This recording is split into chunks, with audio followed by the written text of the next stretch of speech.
आज से एक नई जर्नी की शुरुआत होने जा रही है, एक नई सीरीज़ की शुरुआत कह सकते हैं। मैं जा रहा हूँ साउथ इंडिया। आज 19 तारीख है, 19 अप्रैल, और अपनी 12804 रहेगी जो कि दिल्ली से चलती है और ये भोपाल, नागपुर, बिलारसा, वारंगल होते हुए विजयवाड़ा, एल्लूरू और राजामुंद्री होते हुए मैं अभी राजामुंद्री पहुँचने वाला हूँ। स्मालकोट जंक्शन हम उतरेंगे, उसके बाद काकीनाडा चले जाएंगे। विशाखापट्टनम तक टिकट थी अपनी।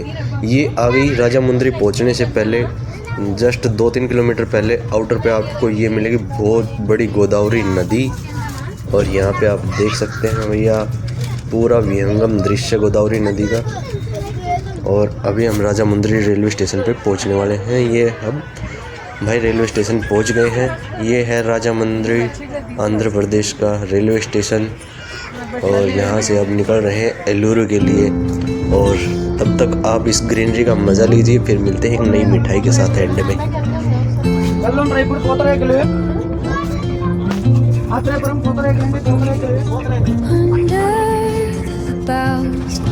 Where the shadows play, the wind hums songs at the break of day, whispering pines, secrets untold.